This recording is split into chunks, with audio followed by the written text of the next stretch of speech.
Boa noite, senhoras e senhores. Kim Kataguiri criticou Cauê Moura por ter falado besteira sobre o capitalismo. Então, o que acontece? O Cauê Moura é uma pessoa aí que toma frequentemente posições de esquerda e frequentemente se opõe à ideia de capitalismo ou de liberalismo ou da direita em geral, bolsominion, etc. Que não tem nada a ver uma coisa com a outra, ou pelo menos não deveriam, né, ter nada a ver uma coisa com a outra. E o Kim Kataguiri é do MBL, ele é deputado federal, ele é político, só que ele também é liberal e, às vezes, pelo menos, né, e ele gosta do Mises, por exemplo. Então isso seria um ponto de concordância entre eu e o Kim Kataguiri, ambos gostamos do Mises. Quando o Kim Kataguiri está criticando o socialismo e usando a economia do Mises para criticar o socialismo, a gente está quase em total acordo. Eu vou conversar com o Kim Kataguiri, eu e o Kim Kataguiri vamos refutar um socialista, a gente vai falar coisas muito parecidas. Agora, se eu for debater com o Kim Kataguiri, eu vou parecer muito mais liberal do que ele, eu vou parecer muito mais fiel ao Mises do que ele, porque ele vai começar a falar de socialismo, não, ele vai começar a falar que a economia precisa de alguma regulação, que a gente precisa de algum imposto, que a gente precisa combater a deflação, por exemplo, é uma coisa que ele falou nesse vídeo aí, respondendo Cauê Moura. Ou seja, quando ele for debater contra o libertarianismo, aí ele vai falar coisas parecidas com as coisas que os esquerdistas falariam, né? Então, se eu debater com o esquerdista, eu vou falar coisas parecidas com o Kim Kataguiri, e se eu debater com o Kim Kataguiri, ele vai falar coisas parecidas com os esquerdistas. Então, o Cauê Moura falou o seguinte, que no capitalismo, o princípio que é explorado, ou que deu a entender, é usados para explorar as pessoas, geralmente é os que os esquerdistas defendem, é o princípio da escassez. Onde para uma pessoa ter mais, a outra precisa ter menos. Agora, é importante notar que ele está confundindo o princípio da escassez com o jogo de soma zero. O princípio da escassez não implica em um jogo de soma zero. Ou seja, você pode ter uma sociedade baseada no princípio da escassez, você necessariamente tem uma sociedade baseada no princípio da escassez, isso não significa que a economia será um jogo de soma zero. A economia pode ser produtiva, pode se desenvolver, as pessoas podem todas melhorar sua qualidade de vida ao mesmo tempo, mesmo que em proporções diferentes. Então, não é verdade que porque os recursos são escassos e porque a economia se baseia em escassez, logo a economia é um jogo de soma zero. Isso não é verdade, uma coisa não segue da outra. Além disso, qualquer sistema econômico se baseia na escassez. Isso não é uma exclusividade do sistema capitalista. Todos os sistemas econômicos se baseiam na escassez. Por exemplo, o feudalismo, as terras são escassas. Ou qualquer outro sistema econômico, mesmo um sistema baseado em escravidão, os escravos são escassos. Claro, um sistema péssimo, antiético, mas se baseia na escassez. No socialismo, os recursos são escassos também, não importa o que você quer. Distribuir eles igualmente, tirar eles da mão do burguês, tirar eles da mão do proprietário, seja lá o que for que você quer fazer com os recursos, eles são escassos, eles vão ser escassos, e a sua economia, se existir alguma, será baseada na escassez. Porque a realidade é baseada na escassez. Porque a física é baseada na escassez. O que é escassez? Significa que se eu tirar uma certa energia, né, um potencial de mudança, afinal, o que são recursos? Recursos são ferramentas que o ser humano vai usar para alcançar algum fim, ou seja, para alcançar alguma mudança. Na física, a energia é definida como potencial de mudança. Se eu tirar uma energia daqui, colocar aqui, a energia vai ser conservada. A energia total do sistema, certo? Então isso é o que baseia a escassez. A gente pode defender que a escassez se baseia na lei de conservação de energia da física. Então, se eu tenho um certo recurso capaz de fazer uma certa coisa, alguma outra pessoa não vai poder ter esse mesmo recurso que eu. Só que isso não significa que toda a energia do universo já está pronta para o uso. É claro que não está pronta para o uso.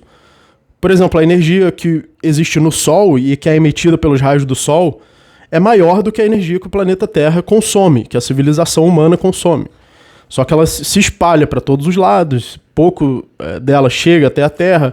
O que chega também não é aproveitado, muito é perdido, a Terra também emite radiação, essa energia é perdida. Então, nem toda a energia está já inserida na economia. O que significa que quando eu produzo alguma coisa, como, por exemplo, eu invisto um certo dinheiro para produzir alguma coisa, aí eu contrato alguém para trabalhar para mim, essa pessoa não está perdendo alguma coisa para trabalhar para mim, para eu ter.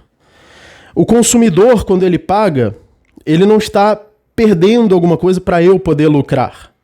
E quando eu pago o salário desse empregado, eu também não estou perdendo alguma coisa para o empregado ganhar o salário. Não, pelo contrário, todos estão ganhando, porque todos estão fazendo trocas voluntárias, onde o que eles recebem vale mais do que eles estão dando em troca. Então o consumidor, ele ganha o produto que ele prefere ter o produto do que guardar aquele dinheiro que ele está pagando naquele momento pelo produto. O empreendedor prefere investir o dinheiro do que ficar guardando. O trabalhador prefere ganhar o salário do que trabalhar sozinho, que não vai ter salário nenhum e não vai produzir o mesmo produto. Ou seja, todas essas pessoas estão ganhando alguma coisa, o salário, o produto, o lucro.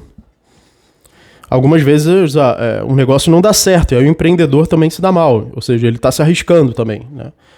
E quando ele se dá mal, ele é explorado também, né? Como funciona essa ideia de exploração? É sempre o empreendedor que explora, e quando ele se dá mal?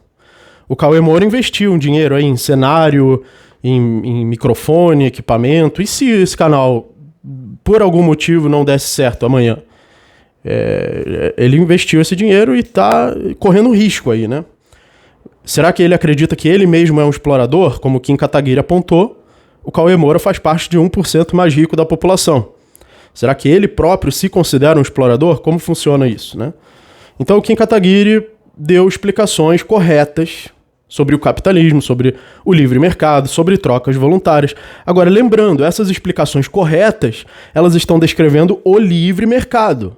Elas não estão descrevendo a democracia, por exemplo, como o Kim Kataguiri defende. Elas não estão descrevendo a democracia, o Estado com 3 poderes, né? Ela não tem nada a ver uma coisa com a outra. Ele está usando, quer dizer, quando ele associa isso à democracia, ou a 3 poderes, ou a esse tipo de coisa, ele está usando o sistema econômico do livre mercado, da propriedade privada, que é correto, que não é um jogo de soma zero, onde existe um aproveitamento dessa energia e distribuição por meio de trocas voluntárias. O valor no capitalismo, que o valor, no fim das contas, é a energia física que você consegue usar para alcançar o seu fim, o seu desejo subjetivo. Por isso que o valor tem esse componente subjetivo do desejo e o componente objetivo da energia física, que é escassa, ilimitada. Então, o capitalismo ele permite a distribuição de valor através de trocas voluntárias, onde você não tira de um para dar para o outro, ao contrário. No socialismo é que você tem que tirar de uma pessoa para dar para outra. No capitalismo, as duas pessoas trocam e ambas ganharam valor ao mesmo tempo. Ambas, o valor total aumentou.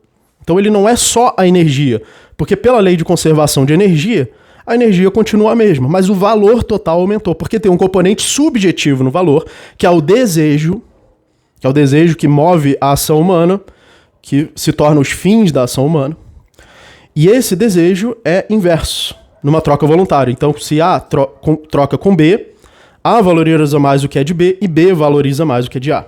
Ou seja, são escalas de preferência inversas dos dois lados. Por isso acontece a troca voluntária. Os dois lados aumentam o seu valor. E por isso no capitalismo existe um aumento de valor, um aproveitamento melhor da energia disponível para satisfazer os fins da ação humana, do ser humano, o indivíduo agente. Então, o Kim Kataguiri explicou isso corretamente. Explicou corretamente que no capitalismo o princípio de escassez não implica em soma zero. E no socialismo, sim, é que você tira de uma pessoa para dar para outra. Agora, quando o Kim Kataguiri aplica isso na democracia, já não tem mais nada a ver uma coisa com a outra. Já que a democracia não é livre mercado. Quando você vota e o número de votos afeta o resultado do que será imposto para todo mundo, isso não é livre mercado. Livre mercado é você pagar pelo serviço que você quer receber. A democracia não. todo mundo vota e a maioria decide o que vai ser obrigatório para todo mundo. A maioria decidiu aqui que você vai pagar um certo dinheiro que vai financiar a peça Macaquinhos, fazendo lá uma centopeia humana,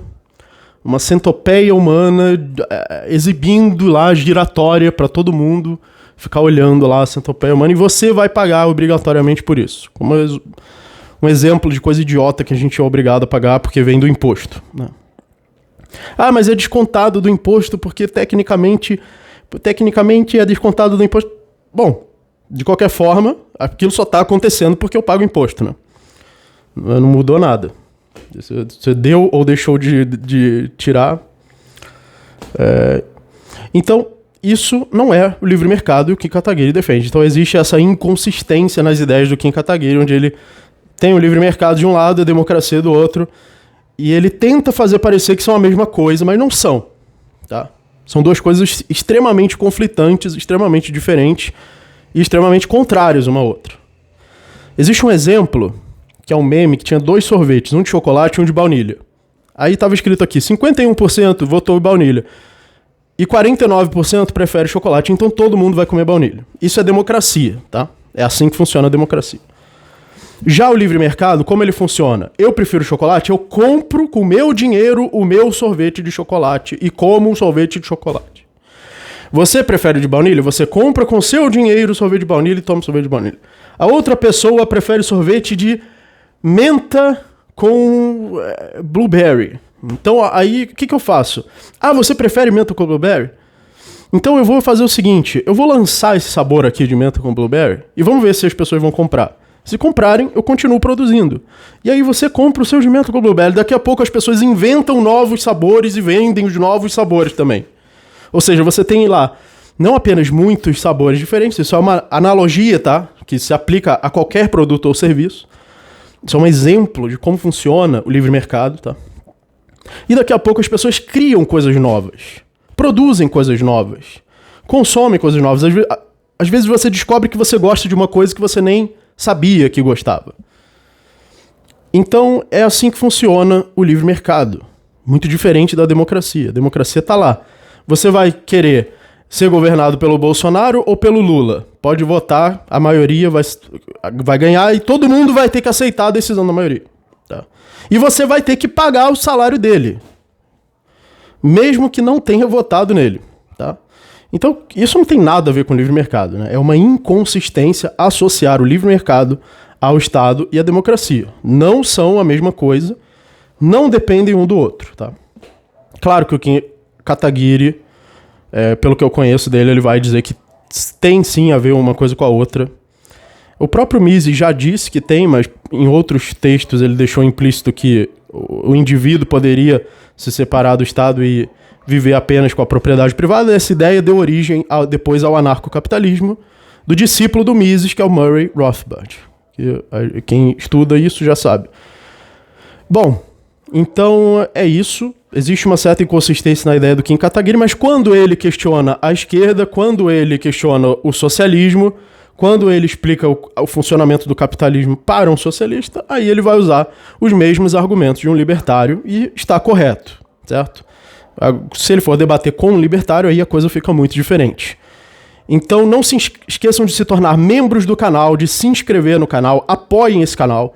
Aqui é a defesa da razão, da liberdade, da ética e do libertarianismo puro, né? Sem politicagem, sem política, sem sobrenatural, apelos a autoridades diversas, né? Então se você aprecia a defesa do libertarianismo puro, da razão pura, inscreva-se nesse canal, torne-se membro desse canal, ajude o canal a crescer. Muito obrigado e até a próxima.